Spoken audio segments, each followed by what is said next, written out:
new comedies. It's an import from Australia. It's called Colin from Accounts. You're watching Colin from Accounts? Okay, even if you're not, it's okay because you need to binge them all on Paramount Plus. Let me set this up for you, okay?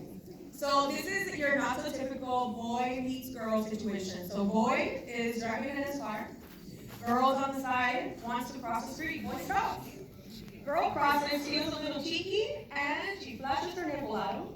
Oh my. And after that happens, boy is flustered. He goes to pull up, and he hits a dog. Hilarity ensues.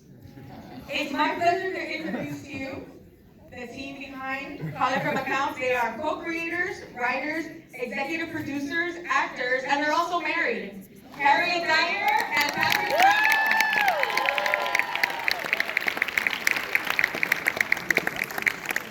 Thank you, Rosie. Thanks, Rosie. Okay, if you want to know what happens after the dog is hit, watch this clip. Okay, before we begin, we have to address the elephant in the room. Well, the missing dog. Where is Colin? He's in Australia. He has a very lovely 8-year-old owner. He does, and we couldn't afford him anymore as well. He's just gone through the roof, really. I heard he's on tour. He's on tour. He's doing dog food campaigns. Yeah. He's too big for us now. He's way too big. There's actually 2 dogs. There's that one, and his name is Zach, and he's a very good boy. And he did the bulk of the heavy lifting. Yep. And then there's Buster, who's also a good boy, but not as good a boy, but way cuter. Very cute. So we had like good boy and hot boy. Yeah. So we opened the show with hot boy, and then we substitute with good boy. You know dogs were hurt in the making of this Meet Cute. Not one bit. No dogs. There was so much care taken for that dog lying on the road that like, it was a hot day in Sydney. We had to put like ice packs on the ground. Oh yeah. We were fanning it. He was looking so happy. A lot of humans were hurt, but the dog's fine. There was a moment where the art department rushed over and said, "So with the dog, here, do you want us to put some like fluids or blood around?" Like, no, what are you joking? People switch off immediately. And no one's gonna. The dog's fine. No fluids. The dog makes it. Yeah. Well, there's a website called doesthedogdie.com, and we're on it.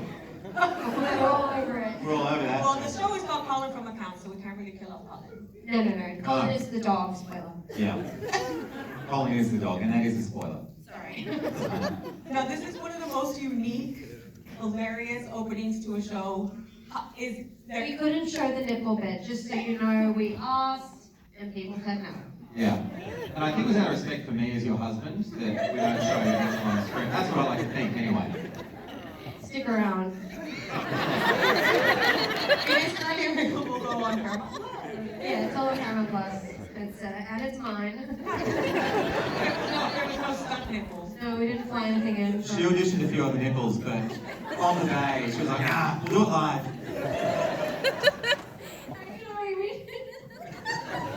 So we shot that bit at about 3:30 in the afternoon, like when school was out. A lot of kids walking past. It's so funny, like the 80s were like, oh, you might just want to keep your kids back. Anyway. There was a lot of hullabaloo about Harry doing it, and once she shot it, she couldn't put it away. She was like, do you want another angle? What's happening? yeah. Did you get it? Yeah, we just Great, Anyway, it's there. It's probably on some very weird other websites. That's not a thing. So I'm curious about how the idea came about, because this is like very specific, it's so funny. Are you just like walking on the treadmill and you're thinking of this hilarious meet cute? No, like I used to be, the small moment that happened when I was a nanny and I was pushing someone else's child in a stroller and a man took his shirt off and I pushed the stroller into a lamppost. And I thought, oh, shit like this must happen all the time. And I was kind of engaged with the idea of what happens when kind of attraction sparks and a small accident occurs. Because then what you've got, especially if something happens, you've got to deal with it, like the dog, then you've got something that 2 people who don't have anything except chemistry, they have to deal with it. And then that felt interesting to us. Yeah, and then it sort of flowed from that. These 2 people have got to deal with this problem. And she's desperate. I mean, the dog, not to give too much away, but the dog has to undergo some surgery. It's a bit, and they, It's the dog's very fine. I'm expensive. stressing enough, the dog's but basically, they get a talk from the vet who my ex, I have history with. And she says, look, this could go either way. I've got to perform surgery, but are you going to pay for it, or shall we just put him down now? And I'm like, we should put him down. She's like, no. So she's desperate for him not to put down, but she doesn't have any money because she's a medical student. I have money, but I'm indifferent about the dog. But she just showed me her nipple. He wants to see the other one.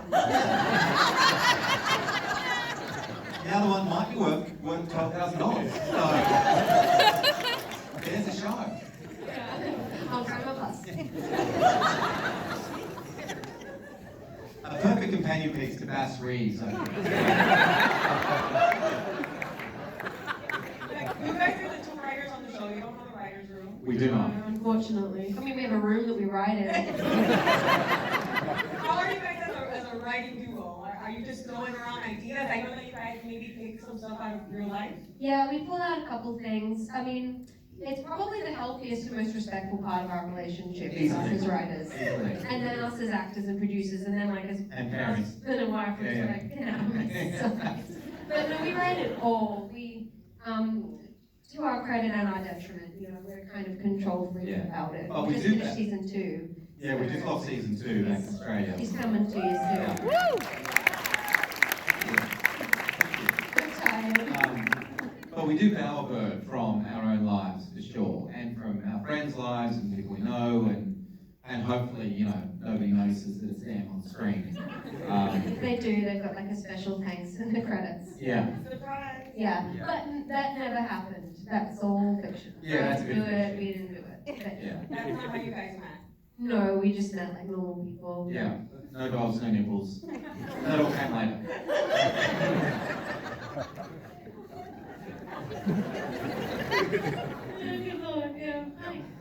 So for those of the people in the audience who haven't watched it yet, can you tease a little bit about the journey here? Because there's, you guys are cohabitating to take care of the dog. Yeah, well, basically, so they hit the dog, they take it to the vet, the $12,000. She like goes, And she promises to cover it, She over promises to time. help, yeah. But also, they're not sure if the dog will make it. It's fine. But they have to meet back at the vet. So it's like that's an opportunity for them to split up and then come back to each other. He tries to drop her at her house with the dog who's all good. And they're like, you can't, there are no pets in this rental property. Yeah, she So then lives at a has rental to property. kind of like stay in her room. And so basically it's like, this dog becomes like super glue, like, I don't know if that's a word here, but glue. Yeah, it's like it kind of glues them. They've got to figure out what to do. There's something like parenting, exactly. Yeah. And they are strangers. Like they didn't know each other. And they wouldn't have met in the wilds. There's got no reason to meet otherwise. There's Yep. an age difference. No mutual Like, friends. a huge effect. Yep, 12 years. Where do we get it from? And, yeah, what they work out is that they have a shared banter and sensibility. Yeah, And they're that- like, I can't forget you. Yeah, she has to stay for a couple of days. Like just a couple of days, I sort out some other arrangement. She's a medical student. She's flat out. She's busy. She's got no money. And he's like, okay. And so they have this sort of strange limbo. They don't quite know how they're interacting, but they're both falling in love with this dog. Mm-hmm. And I think it's episode 2, isn't it? That my character goes, well, I'm going to keep dating. I'm going to keep living my life because we're not together. And then It's just like a weird housemate. it's just you're a weird housemate. And then Who pees on the dresser? Oh, there's that too. yeah, she pees on the dresser. So like Act 2 opens up and I'm peeing in his dresser. She's asleep. She's asleep too. I'm sleepwalking. Basically, I'm in a stressful new environment and I just. Everyone in the audience is downloading Paramount Plus. And he like wakes up to the sound of it. He's like, what's happening? And then I just like shuffle on out of there. And then I don't remember. And so there's that. There's And I don't know things how to like bring it that. up. There's a lot of that stuff. And then so, in that episode, I bring a date back to the house. David's gone while I bring her back to the house, and she's still there. And we kind of realize that she and I share this frequency. We understand each other, and we have this sort of comic connection that this poor date of mine and I don't share. And then it sort of goes from there. It builds slowly. It's not love at first sight. It's a car crash at first sight. And it's love at maybe third, fourth sight. Okay, so where were you guys with the clap? Woo! Where were you guys with the series in Australia before you connect with CBS about showing it in the US? CBS are one of the first people on board, actually. CBS were the studio out here before it even had a home back there, because Patty did some wheeling and dealing at the baseball. Yeah. It's pretty big like that. No, I did a show called No Activity with CBS. You can look for it online, but it doesn't exist anymore because they took it off. You're on Evo right now? Yeah, I'm on Evo at the moment. That's still on for now. And so I had a relationship with some of the guys there, and they're like, "Yeah, that sounds funny. Let's get involved in that." So they were on board really early. They were in on the ground floor. Yeah. Was there ever a conversation about doing an American version? Yeah, they were like, "Hey, before you go over there and make it, why don't you make it here?" And we were like, in terms of writing the scripts, we just have all these Australian voices in our heads, and we thought the best script's got to be in our voices, and hopefully everyone will understand what we're saying. Yeah. Hey, come on! So I'm just trying to where you're from. I think you're Townsville. I don't know. Perth, there you go. Come on. Right next door, basically. So we thought about making it, but it's not strong on story. This show, it's not. It's a relationship comedy. It's a romantic comedy. So the tone is so important, and we knew that we could deliver the tone that we understood if we did it in our own voices. And the hope was that the more And our own bodies. and faces, which we ultimately did use. And so we hope that the more authentic we could be to the stuff we understood, the greater the appeal will be. And it's borne that out. Like it's gone to a lot of different countries. It's here, it's the UK, and that stuff. So we're really happy, and I think people are responding to it because it does feel like our voice.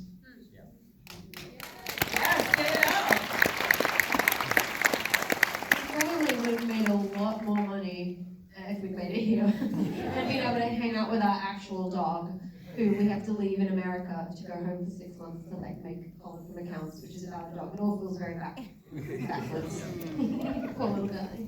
Yeah, but I love that you guys have him in the little wheelchair, because I feel like there's so many conversations about disabled dogs, and you guys are making it. I bet that more dogs are going to get adopted.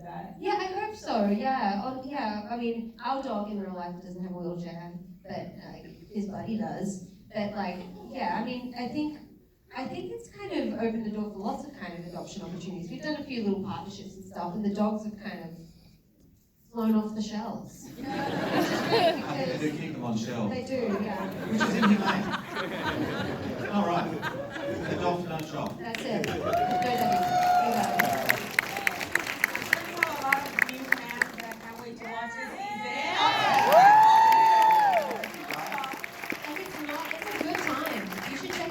Yeah, it's fun. What can you tease, without obviously too many spoilers, about kind of how this season ends and kind of some of the stuff that you can share about season 2? Wow. Okay. Well, if season 1 is like a will they, won't they? Yeah. They probably do. Season 2 is should they have? That's kind of what we just finished shooting. We just finished shooting season 2, and there's a line in the first episode of season 2 where her character Ashley is talking to her best friend, and she says, "I mean, do I want a fucking boyfriend, or do I just want a dog?" Yeah. And it's a fair question. It's a fair question. And we should all think about that.